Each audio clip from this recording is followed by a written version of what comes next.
తూర్పుగోదావరి జిల్లా రాచమండ్రిలో కల్తీపాలు ఘటనపై కలకలం రేగింది. అమాయక ప్రజల ప్రాణాలను బలికొన్న ఈ ఘటన ఇప్పుడు మరింత విషాదంగా మారింది. పాల్లో ఏం కలిపారు, అది ఎలా కల్తీ అయింది అనే ప్రశ్నలు ఇప్పుడు స్థానికంగా ఆందోళన కలిగిస్తున్నాయి. చోడేశ్వర నగర్లో సోమవారం పాలు తాగిన భోగిశెట్టి కనకరత్నం మృతి చెందారు.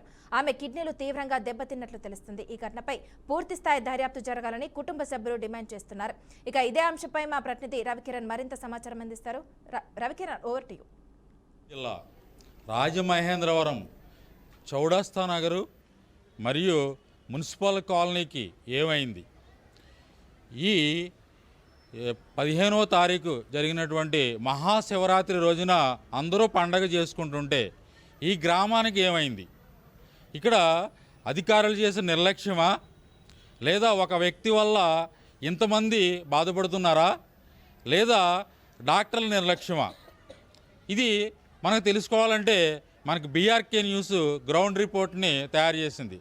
ఇక్కడ ఈ 15వ తారీఖుని మహాశివరాత్రి రోజుని ఒక వ్యక్తి, కోరికొండకు చెందినటువంటి ఒక వ్యక్తి, పాల వ్యాపారి, ఇతను గత 15 సంవత్సరాల నుంచి ఇక్కడ పాలు పోస్తూ ఉన్నాడు.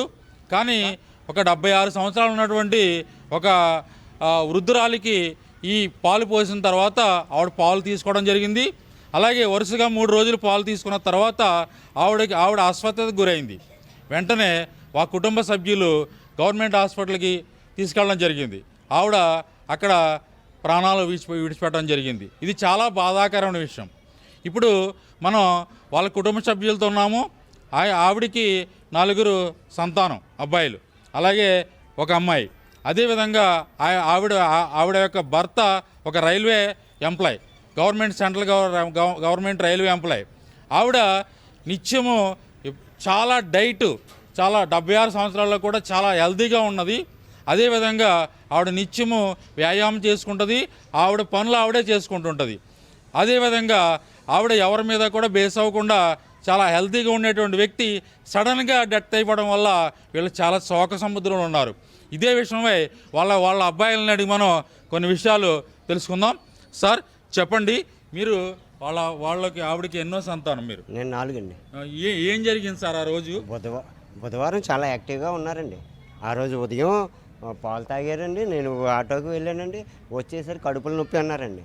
హాస్పిటల్కి బుధవారం అంతా ఉన్నామండి. కడుపు నొప్పే కదా, తగ్గిపోద్ది కదా అనుకున్నామండి. ఆ రోజు సాయంత్రం దాకా తగ్గలేదండి. ఆ రోజు సాయంత్రంకి మరీ ఎక్కువైపోయిన వల్ల చక్రధర్ హాస్పిటల్కి తీసుకెళ్ళామండి. తీసుకెళ్ళిపోతే అక్కడ అవ్వదు అన్నారండి. ఇంకో హాస్పిటల్కి గవర్నమెంట్ హాస్పిటల్లో జాయిన్ చేసామండి. లక్షవారం ఉదయం ట్రీట్మెంట్ చేశారండి. శుక్రవారం చనిపోయారు. అదే ఇదే విషయంపై మరిన్ని విషయాలు వాళ్ళ ఒక పెద్ద కొడుకైనట్టు, రెండో కొడుకైనట్టు ఆయనకు తెలుసుకుందాము. సార్ మీ పేరేంటి సార్? కృష్ణ అండి. సార్ ఏం జరిగింది సార్ మీ అమ్మగారికి? హాస్పిటల్లో జాయిన్ చేసిన తర్వాత, స్కానింగ్ చేసిన తర్వాత తెలిసిందండి మాకును కిడ్నీ ఎఫెక్ట్స్ 2 ఒకసారి అయ్యాను అని.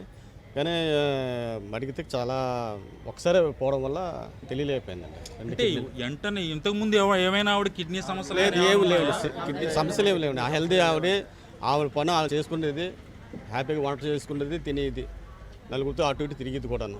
సడన్గా రావడం ఇది బాధాకరంగా ఉంది.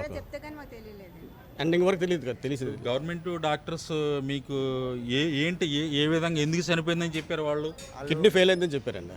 ఎందుకు మీరు అడగలేదా వాళ్ళని, గవర్నమెంట్ వాళ్ళని? గవర్నమెంట్ వాళ్ళని అడిగామండి. అప్పటికే తెలియదు సార్, మాకు ఈ విషయం తెలియదు. పట్టుకెళ్ళండి అని ఇప్పుడు సాయంత్రం 4 చెప్పారు. సాయంత్రం 4 చెప్తే అటు ఇటు చూసేటప్పుడు 5 అయిపోయింది. ఆ టైంలో కాకినాడ జిల్లా హాస్పిటల్ పట్టుకెళ్తాం అంటే మా వాళ్ళు ఫోన్ చేస్తే అక్కడ ఎవరు జాయిన్ చేసుకోప్పుడు మళ్ళీ రేపు పొద్దున్నే ప్రాసెస్ అంతా స్టార్ట్ అవుతుంది, వద్దు అందాక అక్కడ నుంచి ట్రీట్మెంట్ చేయించండి, రేపు చూసి మీరు ఆవిడ కొద్దిగా తేరుకుంటా. ఆల్రెడీ ఆవిడ అన్కాన్షియస్లో ఉంది. ఆవిడకి ఏం తెలుస్తా లేదు. కొట్టుకుంటుంటే అమ్మో బాబు అని ఏడుస్తుంది. మనిషి ఇంటికి వెళ్ళిపోతాం అని కంగారు పడుతుంది. ఇంక సరే అని మేము ఏం చేసామంటే అక్కడ వద్దండి, ఒక రోజు ఇక్కడ ఉంచండి, తర్వాత కొద్దిగా తేరుకుంటూ పట్టుకెళ్తాం అంటే సరే సంతకం పెట్టండి. అయితే కొద్దిగా 4 చుక్క అంటే కొద్దిగా 5 ml 10 ml యూరిన్ వచ్చింది. దాని తర్వాత 10 గంటలకి ఆవిడకి ఎగప్పుడు స్టార్ట్ అయింది. 10:35కి ఆవిడ చచ్చిపోయిందండి. చాలా బాగా చూసుకుంటున్నారని మీరు చెప్తున్నారు కదా, ఈ షాక్ నుంచి మీరు ఎలా తేరుకుంటున్నారు? దీనివల్ల షాక్ అండి. ఆవిడ షుగర్ పేషెంట్ కాదు, బీపీ పేషెంట్ కాదు. డైలీ ఆవిడ పని ఆవిడే చేసుకుంటే ఇది ఆవిడే తిరుగుతూ హెల్తీ అండి.